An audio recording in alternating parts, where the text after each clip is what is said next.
Viktorisnya dapat. Ya. Sebenarnya saya nggak ada rencana bersaksi, terus tiba-tiba saya merasakan sekali tergerak untuk menyaksikan bagaimana saya tuh bisa ke gereja Victorious Family ya. Jadi waktu saya pulang dari Aussie, saya tuh nyari-nyari gereja, jadi gak juntrungan. Jadi apa? Kalau orang bilang tuh gereja jalan-jalannya. Terus begitu saya kan memang juga ada kepekaan dari Tuhan gitu. Terus saya orangnya picky gitu loh. Saya gak peduli lah lu mau pendeta mau apa. Kalau saya udah merasa ngasrak ya udah goodbye my love gitu. Nah, ada saya ketemu gereja, cuman saya merasa aduh ini pendeta mata-mata banget gitu ya. Akhirnya saya nggak mau gitu, saya pindah. Selama satu tahun tuh saya di situ, dan saya bilang Tuhan ini pendeta kalau nggak berubah, udah saya nggak berubah udah setahun itu dia nggak berubah, oh ya udah saya tinggal. Terus saya bingung nih, saya mau ke gereja mana ya? Dulu kan saya di Betani, itu sebelum saya ke Australia. Nah ya itu setelah pulang itu udah saya bingung karena saya udah nggak merasakan panggilan di Betani lagi. Nah akhirnya yang setelah dari gereja yang saya nggak merasa pendetanya wow gitu, nah saya udah pusing tuh, udah gitu apalagi mama saya suka cerita kan ke saudara-saudara, ini anak nih nggak ke gereja, saya bingung, dia bilang gitu kan. Ntar minggu ini kesini, nanti minggu depan lagi dia nggak pergi. Terus saya bilang ya pusingin banget, saya udah tua ini ngapain diurus gitu. Nah, terus paman saya nanya, kamu kalau merasa gereja itu pendetanya nggak bagus, ya udah kamu cuma datang ke kebaktian terus kamu pergi gitu loh. Dalam hati saya, iya you ngomong sih gampang, cuma saya ngalaminya begitu saya duduk, saya dengar pendeta itu khotbah, saya udah enak gitu loh. Nah gimana mau perginya kan? Nah udah gitu, udah saya cuekin, udah saya udah nggak cocok gitu. Nah saya kan memang nongkrongnya itu di Plaza Indonesia terus kan, tapi saya nggak tahu itu ada gereja gitu loh, karena begitu datang saya duduk di Cinnamon, kafe Cinnamon, udah saya duduk 1,5 jam, habis ngopi di dessert, nah terus gitu kan saya pergi lagi, makan lagi, jadi kerjanya begitu terus di PI, kalau nggak saya keliling-keliling tokonya, ya udah.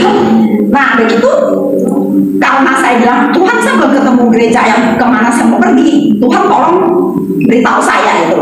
Nah satu hari ada teman saya itu ke gereja Victorious, tapi dia cuma asal pergi aja, dia nggak menetap. Terus pas saya dengar, dia bilang itu loh di gereja Plaza Indonesia. Hah? Plaza Indonesia ada gereja apa? Saya bilang orang saya nongkrong di situ, ya udah saya sekalian di situ.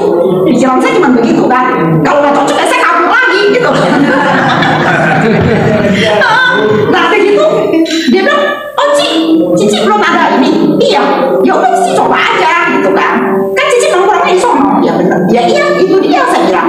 Akhirnya pas saya udah doa sama Tuhan ya setelah saya ketemu dari teman saya ini kan saya doa sama Tuhan. Nah hari minggunya kan saya pergi tuh. Tuhan tolong tuntun saya ya, saya bilang apa ini goodbye my love lagi gitu.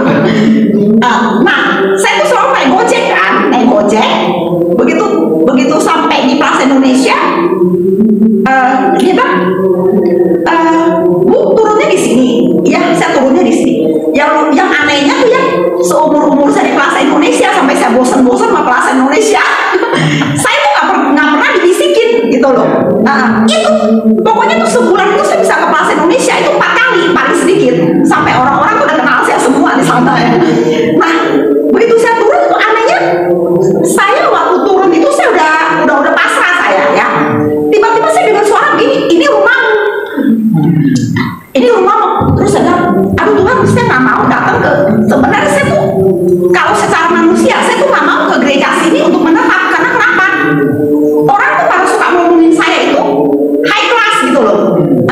Semua istilahnya tuh nggak semua, tapi orang lihat saya juga udah model high class kan gitu kan. Jadi saya bilang saya nggak mau dicap seperti itu. Tapi kenapa saya begitu dengar Tuhan bilang apa? Saya dengar suara itu jelas banget, ini rumahmu gitu loh. Ini kedua kalinya, pertama di Australia. Nah di Australia Tuhan bilang ini rumahmu. Terus ini begitu saya sampai kan saya minta ya Tuhan mau saya ke gereja mana? Apalagi kan Pak Alek itu kan udah dicap pendeta kaya kan? Itu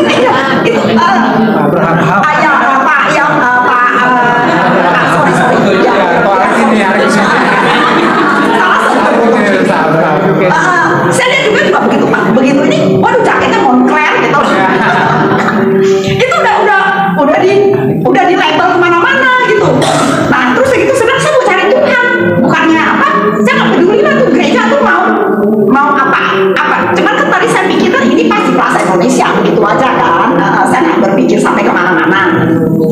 setelah saya mikir lagi, waduh ini Pak Abraham udah dicap begini, saya udah dicap begini, saya jadi apa, shock sendiri gitu loh.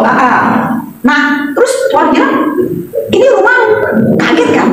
Udah saya ikut kebaktian. Begitu saya ikut kebaktian, saya merasakan kehadiran Allah. Itu saya rasakan. Tapi masalahnya saya nggak ada teman di sini. Gitu. Saya komplain sama Tuhan. Kalau saya mau sama Tuhan kan cuek ya. Tuhan ini mau bukan, saya nggak dapat teman di sini, saya bilang. Tapi begitu minggu depannya lagi, saya bilang, udahlah, saya udah nggak mau pergi lah, biarin aja. Yang penting hati saya ada Tuhan. Yang penting perpuluhan saya jalan lancar. Pokoknya saya prinsipnya gitu. Saya hidup di dalam Tuhan, perpuluhan saya lancar, udah gitu loh. Soal ke gereja itu mah urusan belakangan lah kan. Tapi anehnya itu Tuhan bangunin saya, gitu loh. Tuhan bangunin saya, kamu pergi. Itu biasanya saya nggak bisa bangun, itu saya bangun, gitu loh. Bangun, akhirnya udah saya pergi.